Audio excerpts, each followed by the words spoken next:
In this lab, we're going to determine the identity of an unknown using NMR. NMR stands for Nuclear Magnetic Resonance Spectroscopy. And first I'm going to go over a little bit about the theory behind it, how it works, and then we'll prep our sample. So, what is NMR? NMR is a non-destructive analytical technique that's going to allow us to determine the structure of the samples or molecules that we're analyzing. And how are we doing that? Well, specifically we're detecting the nuclei in the sample. So, nuclei are charged, and when they're charged they act like magnets. They have their own magnetic field through a behavior called spin. They're not really spinning, but they're acting like they would be. What happens is when in a sample, all these spins are in different directions, just random directions all over. But when we apply an external magnetic field by a big magnet, we get them all to line up either with the magnetic field or against the magnetic field. With the magnetic field, lower in energy. Against the magnetic field, raises the energy of that nuclei. And so we get two different energy levels. But now we've applied an external magnetic field, we then apply a radio frequency to the sample. By doing this, we're promoting the lower energy states up to the high energy states, and the relaxing back and forth after we've applied the radio frequency is what we're measuring, that energy released. Now the energy release is going to be different for every molecule based on the type of nuclei, the other nuclei around it, and that's where it becomes specific. So different functional groups, different types of nuclei are going to show up at different spots in our NMR spectra. There's a lot more information in your lab manuals about talking about the splitting of certain peaks, the shielding effects, and I definitely encourage you to read that because you'll need some of it in order to analyze your spectra. Now it's time to prep our sample. We have some clean NMR tubes here and some lids. Here is our collection of unknowns. They're all different colors. We got a bunch of clear ones. There's a nice yellow one here. I think we'll go with that. Let's go with that, yeah. They are all labeled. We're going to go with the one yellow one. Yeah, let's go. Clear gets boring organic chemistry, so we'll go with something that gives a little color. So these are the NMR tubes. There is a spot where if you want to label, you can label it there. We're just going to put about 3 drops or so. You don't need much in the tube.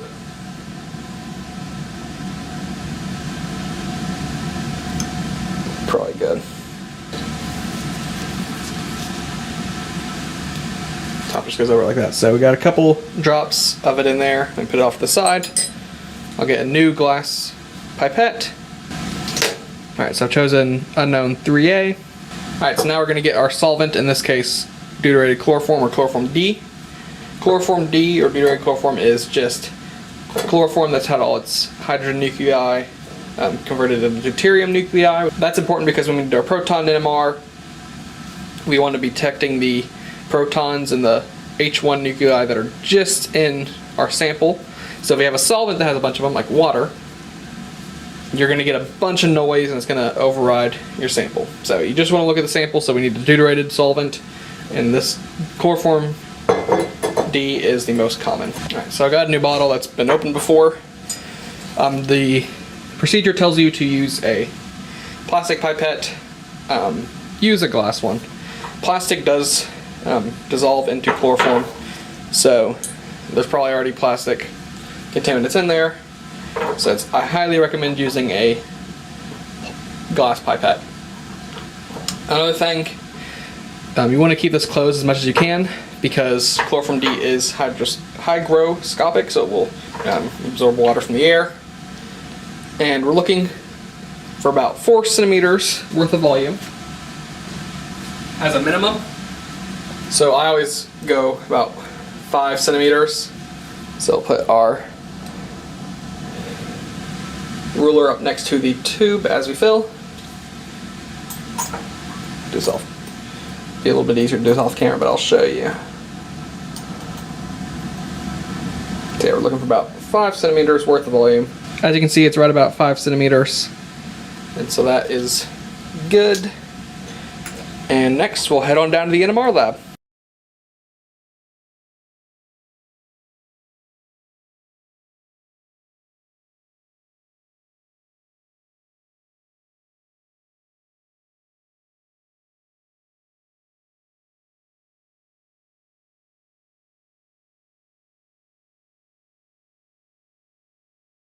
Alright, so this is down in our NMR lab. That silver instrument right there is our NMR spectrometer. It's Joule ECS 400 megahertz NMR. Alright, so a couple things about this room. We do have some gas containers on the front that will vent occasionally, as well as a portable air compressor back here that will go off occasionally, so I'm going to try and speak quickly in between the two making noises. Alright, so this is our NMR. Like I said, it's a Joule ECS 400. This part down here is the magnet where it's going to be subjecting that sample to a magnetic field. Up here we have an auto changer. So I'll show you, I'll get the camera up there and show you in a moment. There is some yellow lines on the floor. That is the stay out of if you have certain electronic implants. Your lab TAs will go over that with you. Also, I'd recommend not having your phone, wallet, keys, stuff like that can get damaged by a strong magnetic field. We do have a ladder up here so that you can reach and put your sample inside. And so next I'll show you how to set up your sample. Alright, so here we are at the table over in the NMR lab. These are sample holders. You'll notice there's a hole going through it. The movement of samples up and down into the magnet on the spectrometer is controlled by air pressure. So one of the important rules is never put one of these in the instrument without a sample tube in it. It will drop in and there's no real easy way to get it out, and I gotta turn down the machine, turn it off, get all that stuff. So, first thing you want to do, make sure pull this down all the way. Don't pull it so hard that it breaks. There's a little lip inside there it will catch on, so you'll feel when it hits the bottom. Go ahead and put your sample down in the tube. Shouldn't have to press too hard. May have to press firmly to get it in, but then we have this sample gauge. There is a center line here. As long as your liquid is in that center line around it, you're good. So you want to get the bottom of the sample touching this white portion. Sometimes it will pop up a little bit. As you can see, it's not really touching it, it's popping up a little bit. And to do that, you can lift this up a little bit, push down, and you'll balance it out between it touching there and having no gap around there. So it looks pretty good. Our liquid is definitely in that center line. So like I said, 4 to 5 centimeters is a good amount. You then want to take a skim wipe and wipe down your sample tube to get rid of any fingerprints or oil from your fingers or stuff from your gloves that could be on there. Alright, so now we'll load it up into the sample carousel. Alright, so we're up on top of the ladder where the sample changer is. As you can see, there are 24 slots for 24 samples. 24 is holding a blank. These are some samples being run earlier by someone else. As you can see here, this sample is bobbing up and down. That's because it's over the hole that drops down into the magnet, but right now we've ejected it, so it's just floating on top. So we're going to take our sample, put it in lucky number 13, and then go to the computer. Alright, so here we are at the computer. You'll log into the account for the whatever user you are, and we need to open up the Delta program. So Delta has this triangle over here with the circles around it. Let it load up, and we'll get this box. There are 4 icons here. The one we want is this magnet one that's kind of shaped like the spectrometer. Click it. It's going to open up this one, connect to the instruments. Ours is the ECS 400. We got a green that says it's available, which is good. It means no one else is logged in right now. Go ahead and press connect. It'll ask for name and login. I'm using the 515-715 account right now, so you'll just click that arrow once to get it to populate, and then there won't be a password, and then you'll click own, and we pull up the Delta software. So you can see some other people, and it tells you which users they are, have been using the instrument. So let me make this a bit bigger so we can see. Full screen it. Alright, so once you're on this screen, we're on the sample jobs and queue. We're going to press this green plus over here on the top left, and that will begin the process of adding our sample. Give your sample a name, whatever you want. So I'm going to call this 362 lab, 362 NMR lab. And then we're unknown 3A. Next you need to choose your solvent, so you're going to click and hold, and then select chloroform D. You need to choose your slot, so we're in slot 13, lucky number. Verified is a check mark if it is it on the carousel right now? Yes it is, and then it will tell us our owner. So, next thing we need to do is set up a job. To set up your jobs, so right now we have our sample selected. You come up here, click this little blue test tube. It'll pull up a window. In this window, we're going to choose experiments. 1D or basic will get you the same place, so we'll do 1D, basic, and we want to analyze proton and carbon. So first we're going to load up our carbon, the green check mark, and then go back to the test tube, click it again. Experiments, 1D, basic, carbon. So the reason there's 1D and other things is we can do a two-dimensional analysis as well, but we're just starting with one-dimensional today. So we're going to click carbon. And so it populates a proton and a carbon right now. It does give you a time estimate, so it says our proton's going to take 2 minutes and our carbon's going to take 53 minutes. We don't need all 53 minutes for this carbon today, so we need to edit this. So first we're going to check on our proton, make sure it's good. So next to the little test tube is a spot. If you hover over it, it says edit the selected experiment. So now we get into the editor. You can ignore this side, it says header, instrument, acquisition, pulse, diagram. These are all things that you can change, we won't need to. If you do get a situation where your peak kind of comes up and then down and like past the line, you may need to select auto gain, but it should be good. The main thing we need to look at here is the scans. We're going to do 8 scans, so that's good. Click the red X, and then for the carbon, do the same thing, check our number of scans. For this one we're just going to do 128. And that'll give us about a 7-minute carbon. Just go ahead and click the X, and they're both loaded. Now, just to show you, because it will be saved on the computer if you're using this account, or I can transfer to a different account. Let's say we want to save these jobs. You can come down here to this little save icon, save the selected jobs. We'll give it a name. Alright, so you can name it whatever, just save it to the desktop, press the green check if you want to save it, and then say we want to do another sample. So if we click on it, give it a name or whatever, we can click this little folder here to open a job, find the job as we saved it, click it, and it will auto-populate that job over here. So, we don't need to do that today. It may be saved already, so if you want to just do that. So we'll go ahead and delete this test sample by just clicking on it and pressing the delete button on the key. Or you can press the red minus sign. Alright, we'll go back to our sample. So we have 8 minutes total runtime, 2 minutes for proton, 7 minutes for carbon. Alright, so you can run it longer if you want. 2 minutes for proton, 7 minutes for carbon should be good for us. So we make sure we clicked our sample, and then we're going to come down here and press submit. That's going to submit our sample and our job. At this point, the carousel will begin turning, which you should be able to hear in the background. It will turn to our sample, which it just did, and drop our sample down. If you look in the top left up here, it does give you a little run-by-run of what is going on. So right now it's loading all the settings, getting everything together. And now it's the waiting part. Alright, so if you look in the top left up here, we can see it's now collecting proton, and it's doing our 8 scans. So wait for that to get done. Alright, so our proton's done collecting. As you can see up here on the top, it says collect carbon. So we'll go ahead and look at our proton. Oh, wrong button. I'll go back to this page, click the little file folder, and then you would need to go to data servers, click the arrow next to ECS, and the top one is the most recent always, so we'll go ahead and click that. Alright, looks pretty good. Right here is the raw data. This is the Fourier transformed data. And so we're going to click these 3 green peaks right here and open up the second page. That gives us just the Fourier transformed spectra. First thing we want to do is set up our reference point. So not all of our chloroform was chloroform D. There was still a little bit of regular chloroform in there. And so we need to set that as a reference point.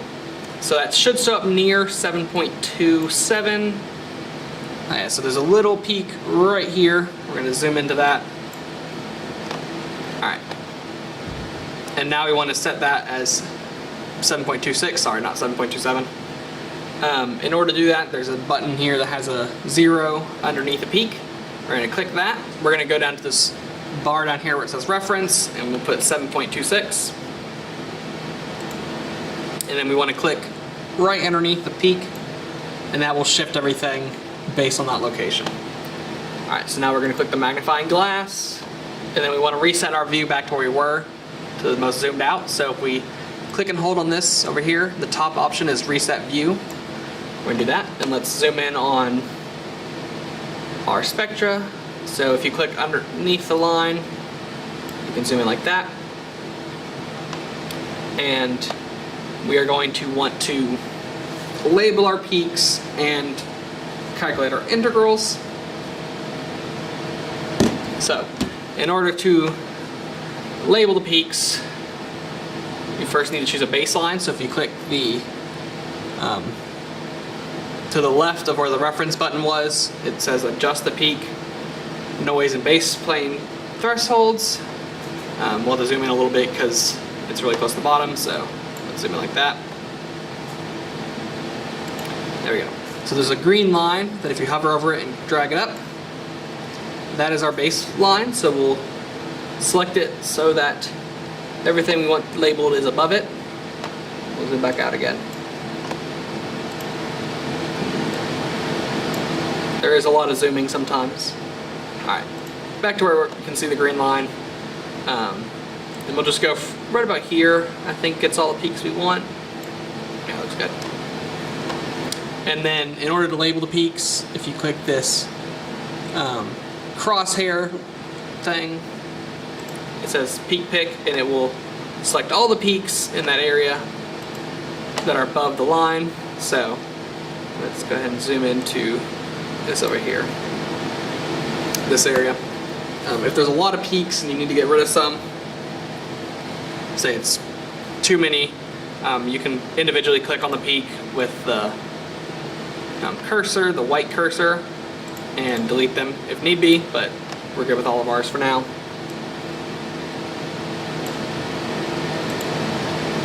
So zoom in to our spectra. So now that we got our peaks, we're going to go and get our integrals. So to do that, you click the little integral symbol up here in the top left where it says create integral. And let's zoom in a little bit so it's a little bit easier to see. Zoom into these first set of peaks over here.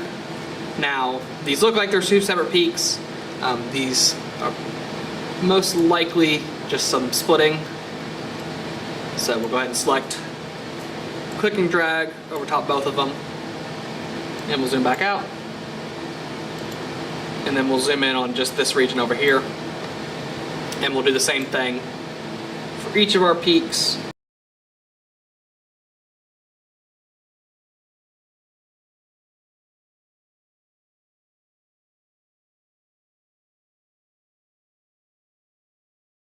Let's zoom back in, and now all our integrals are relative to each other. So we're going to set the smallest one as 1. So in order to do that, we need to click our cursor up here, the white cursor, click the lowest one, so that's 0.16 over here, where it says integral normal in the bottom left, click in that box and then press enter. And now it sets all of our bar integrals equal to relative based on that one being number 1. This is it. You should be given be able to print this off, save it as a PDF if you need to. If you're saving it as a PDF, file, print, Joel PDF is how you would save it as a PDF. You can also just save as if you want to save the spectra if you have the Delta program. But now our carbon should be done, so you can close out of this, as it says it's idle right now. Alright, so our carbon should be done now. We're going to open it up, same way we opened up the proton. Most recent. Alright, so you click the little green button up here with the green peaks. And here is our carbon NMR. Now, the same way we have a little peak relating to the chloroform in proton NMR, with carbon NMR you end up with a triplet around 77. That is your chloroform peak right there. So integrals don't matter in carbon NMR. So we're just going to set our baseline the same way we did in proton NMR. Go about there, get some, ignore the little peaks that are likely just some impurities. Click the little peak pick button, and there are all our peaks. So now that we got our spectra, you can print them out, save them as PDF, whatever you like to do. I'm not going to analyze this further. I will leave that up for you to do. I don't want to spoil the fun, but that is how you use NMR. The only thing you need to do at the end, if you set up multiple experiments, it will eject after each, multiple samples, it will eject after each sample. But since we just have one sample, you'll just click the eject button, climb up the ladder, get your sample out.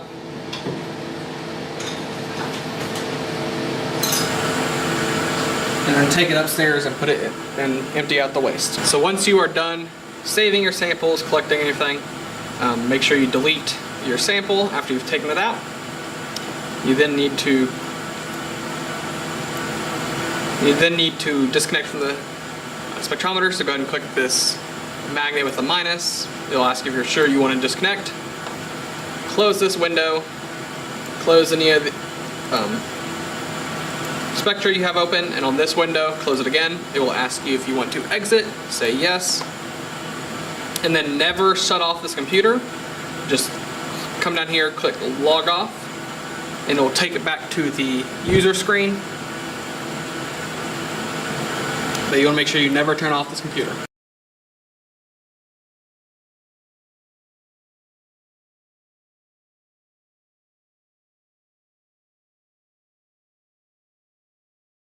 Alright, so this is better results you're going to get, but for this